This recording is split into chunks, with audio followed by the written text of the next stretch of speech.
Private schools की fees इतनी ज्यादा होती है और वो हर साल अपनी फीस बढ़ाते हैं, पर उनका तो समझ में आता है क्योंकि उनको तो प्रॉपर्टी भी देखनी है, उनको तो अपने स्टाफ को भी सैलरी देनी है, उनको तो ट्रांसपोर्टेशन भी प्रोवाइड करते हैं वो बच्चों के, तो उनका खर्चा समझ आता है। पर ट्यूशन टीचर्स को क्या है, ट्यूशन टीचर तो 2 घंटे पढ़ाते हैं और उसके अंदर भी अपनी फीस इतनी हाई रखी हुई है, बिल्कुल लूट मचा रखी है।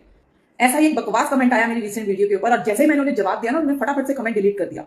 और ऐसे कई लोग हैं जो आजकल ट्यूशन टीचर्स के फीस के ऊपर या उनकी इनकम को लेकर इतना अटैक करने लगे, स्पेशली जिनको लगता है ना कि ट्यूशन टीचर्स का क्या है, 2-3 घंटे पढ़ाते हैं और इतने मोटे मोटे पैसे छाप रहे हैं। तो मैं आपको बता दूं कि हे मानव भरी मानव, जिस टीचर के पास आपका बच्चा पढ़ने जाता है, जिस छत के नीचे वो उसको पढ़ाती है, तो उस प्रॉपर्टी का या तो उसने रेंट देना होता है या तो उसने खरीदी होती है, और दोनों केसेस में ना पैसा लगता है। तो मेरे पर्सनल केस में दिल्ली की कमर्शियल प्रॉपर्टी का जरा रेंट पता तो करो मार्केट में कितना चल रहा है, तब आपको पता चले हमारा कितना खर्चा होता है। उसके ऊपर ये जो बिजली पानी, एक कमरे में 2 एसी के बिना आपके बच्चे को पढ़ाई में मन नहीं लगता, उसको गर्मी लगती है, तो 2 एसी मिला के जितना बिजली का खर्चा आता है। अभी इसके ऊपर का खर्चा कि ये जो हम किताबें देते हैं अपने पैकेज के अंदर, ये जो हम नोट्स देते हैं अपने पैकेज के अंदर प्रिंट करवाकर, मेरे पास 100 बच्चे नहीं बैठते कि कंपनी मुझे स्पॉन्सर कर देगी। मैं लोकल मार्केट से खुद जाकर खरीद कर आती हूँ। प्रिंटिंग की नोट्स की मैं लोकल स्टेशनरी से उसी रेट पे करवाती हूँ जिस पर आप करवाते हैं, रिटेल प्राइस पर। फिर ये जो बेंचेस की इन्वेस्टमेंट है, ये जो 75 इंच की स्क्रीन आपको बच्चों को चाहिए होती है कि स्मार्ट क्लासेस में बच्चा पढ़ना चाहता है, इस कैमरे की जो फीस है, जाकर आप मार्केट में रेट तो पता करिए कि सोनी के लेंस कितने के आते हैं, इस एनहाइजर का माइक कितने का आता है। आप और कुछ नहीं तो मार्केट में सिर्फ इतना पता करिए कि ये जो पूरा स्टूडियो सेटअप होता है with all lightning and system, उसका क्या रेट चल रहा है। उसके बाद आपका बच्चा डिस्टर्ब करता है क्लास में, पर आप मानते नहीं हो टीचर की नहीं हमारा बच्चा नहीं कर रहा, तो उसके लिए सीसीटीवी लगवाना पड़ता है, उसके लिए वाईफाई का अलग खर्चा, फिर जो क्लासेस रिकॉर्ड होती है उसके प्लेटफॉर्म के लिए एक प्रॉपर एप्लीकेशन बनवानी पड़ती है जो आजकल एंड्रॉइड की अलग खर्चा लेती है और एप्पल की अलग खर्चा लेती है। मार्केट में रेट तो पता करिए जनाब। और फिर जो कहते हैं ना इन सब की क्या जरूरत है, ट्यूशन तो बेसिक भी कराई जा सकती है, तो मैं उनको भी जवाब दे देती हूँ कि जब मेरे पास ये सब कुछ नहीं था ना,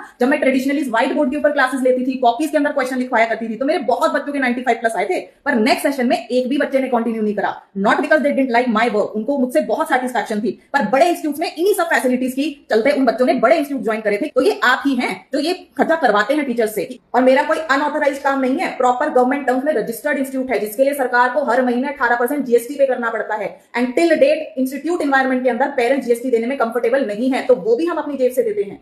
और फिर भी अगर स्कूल से कंपेयर कर रहे हो ना, तो जो स्कूल्स होते हैं वो फंडिंग्स उठाते हैं, वो दूसरों का पैसा इन्वेस्ट करते हैं। हम लोकल इंस्टीट्यूट ओनर्स को नहीं मिलते एंजल इन्वेस्टर्स, हमें अपनी ही जेब से भरना पड़ता है पहले। और मैं आपकी कोई रिश्तेदार तो हूं नहीं जो मैं अपनी जेब से पैसा लगाती रहूंगी, तो बाद में मुझे आपसे ही लेना पड़ेगा। वो पैसों के बीच में मैंने वो काउंट तो करा ही नहीं है जो मेरी अपनी क्वालिफिकेशंस के लिए मेरा पैसा गया, मेरा टाइम गया, क्योंकि सबको टीचर भी क्वालिफाइड चाहिए। फिर यहाँ जो मैं टोटल वर्किंग आवर्स देती हूँ, जो टीचर डेडिकेटेडली करती है ना, तुम उसके 4 घंटे गिर रहे हो क्लासेस के, हमें 10 घंटे भी कम पड़ जाते हैं, इतना काम होता है हमारे पास। और जो एक व्यक्ति आया था जो मुझे कह रहा था 10 बच्चों को फ्री में पढ़ा लो, दुआ मिलेगी, अपने बच्चे को कभी बोला है ये चीज कि बेटा बड़े होकर गरीब रह लियो पर चैरिटी कर लियो?